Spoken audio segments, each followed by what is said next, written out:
Ils m'ont dit qu'ils prouveraient que j'avais commis ce meurtre, qu'ils étaient déterminés, qu'ils savaient que je l'avais fait et qu'ils prouveraient que je l'avais fait. Je sais que je ne l'ai pas fait et c'est ce qui me fait croire que je suis peut-être en train de me faire piéger. Bonsoir, il s'appelle Yann Baillet et il est l'homme que la justice française réclame depuis plus de 20 ans. À ce jour, l'unique suspect du meurtre de Sophie Toscan du Plantier, épouse alors du producteur de cinéma Daniel Toscan du Plantier, sauvagement assassiné au point que sa propre mère ne reconnaîtra pas son corps dans la nuit du 23 décembre 1996 à Tormore, un hameau battu par les vents tout au bout de l'Irlande. La haute cour de Dublin a refusé pour la 3e fois d'extrader Yann Baillet vers la France, qui souhaitait le rejuger. En mai 2019, ce Britannique avait été condamné en son absence par la cour d'assises de Paris à 25 ans de prison pour ce crime qualifié par les juges d'atroce et barbare. Malgré les indices, les témoignages, Baillet n'a jamais été mis en examen en Irlande, a usé de toutes les ficelles juridiques possibles pour échapper à son extradition. Yann Baillet, coupable du meurtre de Sophie Toscan du Plantier selon la justice française, pourra-t-il être un jour rattrapé ? Existe-t-il encore une possibilité, même infime, pour que ce Britannique réponde d'un crime qu'il nie farouchement devant des juges ? Autant de questions posées ce soir dans l'heure du crime et que se pose depuis toutes ces années la famille de la victime, en premier lieu le fils de Sophie Toscan du Plantier, Pierre-Louis Baudet-Vigneault, qui sera dans un instant l'un de nos invités. Dans l'heure du crime, il avait 15 ans quand sa mère a été tuée. Il nous dira pourquoi cette enquête a été ratée, pourquoi aussi, malgré le temps qui s'écoule, il ne se décourage pas et n'a jamais cessé de se battre pour que justice soit faite.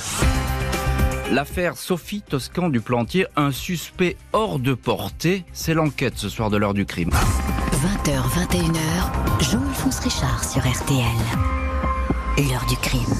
Et ce soir, dans l'heure du crime, retour sur l'affaire Sophie Toscan du Plantier, ou plutôt l'affaire Yann Baillet, du nom du seul suspect de ce meurtre que l'Irlande a une 3e fois refusé d'extrader. Son ombre va vite apparaître dans ce dossier qui s'ouvre 2 jours avant la Noël 1996.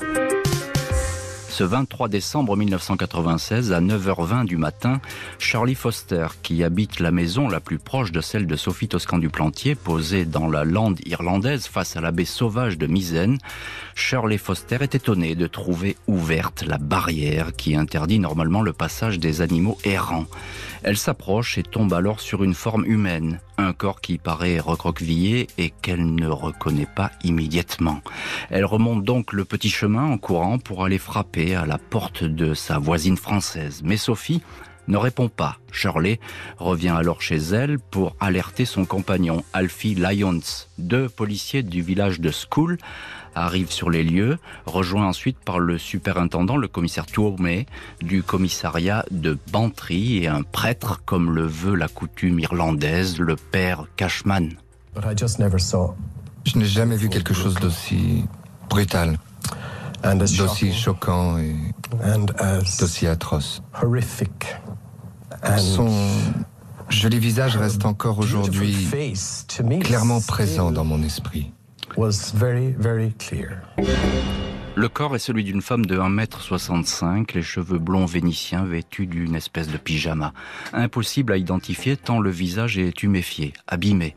C'est le mari de la femme de ménage de la maison qui reconnaît Sophie Toscan du Plantier, 39 ans. Pas un accident, mais un meurtre.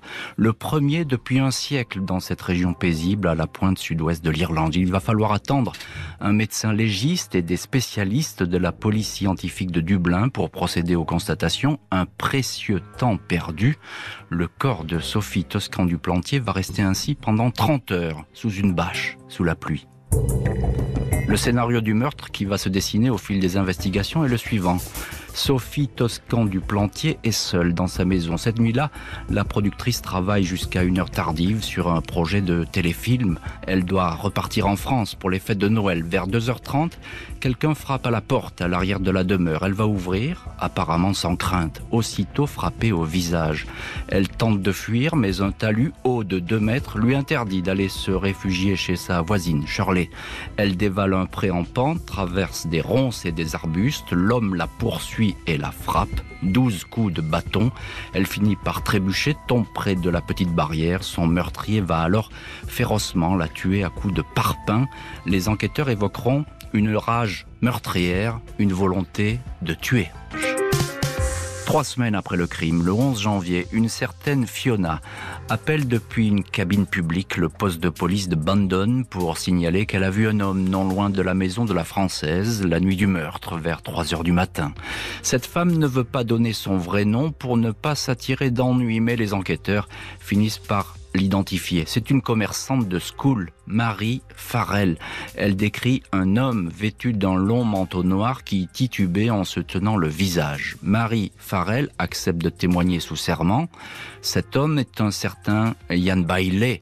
La commerçante racontera par la suite avoir subi des pressions de la part de Bailey pour se rétracter. Il lui aurait fait devant elle un geste selon lequel il pourrait lui trancher la gorge. Après le premier témoignage capital de Marie Farrell, suivent celui de Malachi Reed, un collégien de 14 ans. Ian Bailey, dont il est voisin, lui aurait dit qu'il a tué Sophie Toscan du Plantier. Il était en état d'ivresse et aurait prononcé ces mots « Tout allait bien jusqu'à ce que je monte là-haut et que je réduise sa cervelle en bouillie ». Pour sa part, Bill Fuller, un jardinier, raconte que Bailey est habitué à parler de lui à la 3e personne. Après le drame, il l'aurait entendu dire, parlant donc de lui-même, « Tu l'as fait, tu as tué Sophie, elle a fui en hurlant, tu l'as poursuivie, tu es allé trop loin. Il a fallu en finir avec elle. » Les sœurs Shelley raconteront avoir rencontré un Ian Bailey en pleurs, répétant « Je l'ai fait comme s'il s'agissait d'une confession ». Ian Bailey devient donc naturellement à cette époque le suspect numéro 1. Difficile de savoir pourquoi il s'en serait pris à Sophie Toscan du Plantier, une femme qui apparemment il ne connaissait pas. Apparemment parce que Alfie Lyons, le voisin de Sophie, est persuadé d'avoir présenté Ian Bailey à la victime. Bailey proposait alors ses services pour de petits travaux de bricolage et de jardinage. Sophie Toscan du Plantier aurait également dit à une cousine avoir reçu un coup de fil d'un journaliste local qui souhaitait avoir un rendez-vous avec elle pour des raisons culturelles. Le 10 février 1997, 4 semaines après le meurtre de Sophie Toscan du Plantier, Ian Bailey est arrêté chez la femme avec laquelle il vit, Jules Thomas, une artiste peintre galloise. Le colosse brun aux cheveux longs, 1,95 m, est photographié par un journaliste local alors qu'il entre dans le poste de police de Bandon. Jules Thomas, sa compagne, est également interpellée dans le cadre de l'enquête du meurtre de Sophie Toscan du Plantier. Après quelques heures d'audition, Bailey sort libre du commissariat, aucune charge retenue contre lui. Jules Thomas est également relâché, pas de poursuite. Un responsable policier lui aurait alors fait cette énigmatique confidence: la police scientifique va régler le problème. Ian Bailey n'est pas inquiété en dépit des témoignages et d'étonnantes coïncidences. Le matin de la découverte du corps, alors que personne n'est alors informé du crime et que les constatations ont à peine commencé, Ian Bailey aurait été aperçu sur place dans une voiture conduite par sa compagne Jules Thomas. Ian Bailey aurait également écrit des articles très bien, trop bien informés sur le meurtre pour le journal Irish Examiner. Il est ainsi le premier à donner des détails que seuls les enquêteurs et le légiste connaissent. Bailey, enfin, porte une balafre au visage et des traces de griffures aux avant-bras et aux mains. Il donnera 2 versions pour expliquer ses estafilades. Un sapin qu'il aurait tronçonné et élagué pour Noël, puis 3 dindes qu'il aurait attrapées, saignées et plumées pour la même occasion. Le meilleur alibi de Ian Bailey est alors sa compagne, Jules. Dans un premier temps, elle déclare que Bailey lui a dit, avant le crime, avoir un mauvais pressentiment, que quelque chose de terrible allait arriver. Cette nuit-là, il se serait levé à 2h du matin pour aller faire un tour. Au matin, vers 9h30, elle l'aurait trouvé avec cette blessure au front. Jules Thomas se rétractera et dira que cette nuit-là, Ian Bailey n'a pas quitté son lit. Les années passent et l'enquête irlandaise sur le meurtre de Sophie Toscan du Plantier paraît totalement enlisée. 4 ans après le crime, son époux, le producteur de cinéma Daniel Toscan du Plantier, s'est rendu sur place pour visiter le lieu où sa femme a été tuée et également rencontrer les enquêteurs. Le dossier fait alors 5 volumes. 1000 personnes ont été entendues. Un seul suspect, dont les policiers n'ont même pas le droit de prononcer le nom, comme le veut la loi irlandaise. Un seul suspect, Ian Bailey, bien sûr. J'ai compris qu'ils étaient freinés par leur procédure, dira Daniel Toscan du Plantier. En France, leur suspect serait déjà écroué et condamné. La France décide alors d'ouvrir sa propre enquête, faute de ne pouvoir entendre les témoins et le suspect Ian Bailey.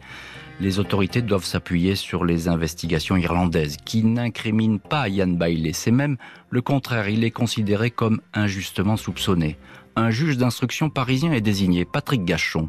L'une de ses premières mesures est de faire exhumer le corps de Sophie Toscan du Plantier qui repose dans un cimetière d'un village de Lozère. L'examen ne révèle pas de nouvelles traces ADN dans les mois qui suivent. Le juge Gachon et sa collègue Nathalie Dutartre se déplacent en Irlande le 19 février 2010. Les juges décernent un mandat d'arrêt contre Ian Bailey. Les enquêteurs français vont continuer ainsi leur traque aux informations, aux témoignages. Au mois d'octobre 2011, 2 biologistes du laboratoire central de la police technique et scientifique de Paris et 3 officiers de la PJ sont en Irlande. Ils rencontrent leurs homologues locaux, examinent les scellés, réinterrogent une centaine de témoins. Marie Farrell, la témoin principale, est auditionnée, mais elle maintient sa rétractation, sans fermer totalement la porte à un futur témoignage. Quant à Bailey, il continue d'échapper aux enquêteurs, même si son avocat historique, Frank Buttimer, affirme que Bailey n'a jamais été contacté par les enquêteurs français. La police française n'a jamais demandé à parler à Ian Bailey. Pas une seule fois en 24 ans, ils n'ont décroché leur téléphone pour me contacter afin d'avoir l'autorisation de lui parler, ou ne sont allés lui parler directement. Donc l'idée que Ian Bailey ne souhaite pas parler à la police me semble complètement extravagante. La police française et même l'État français n'ont jamais eu la courtoisie de demander à Ian Bailey s'il souhaitait leur parler. Le 6 juillet 2016, la juge Nathalie Turquet rend une ordonnance de renvoi devant la cour d'assises pour Ian Bailey. La magistrate estime les charges pour meurtre suffisantes pour que le Britannique comparaisse devant un tribunal français. On espère alors un procès en bonne et due forme pour le suspect numéro 1, mais sans grande surprise. Ian Bailey ne répond pas à l'injonction de la justice française et les autorités irlandaises n'ordonnent pas son extradition. Le 27 mai 2019, le procès de Ian Bailey s'ouvre tout de même en l'absence de l'accusé, comme la procédure française, autrefois baptisée contumace, le permet. 4 jours plus tard, les 3 juges de la cour d'assises déclarent Ian Bailey coupable du meurtre de Sophie Toscan du Plantier. Il est condamné à 25 ans de prison. Après cette condamnation, la voie est libre pour une 3e demande d'extradition. Un nouveau mandat d'arrêt européen est émis.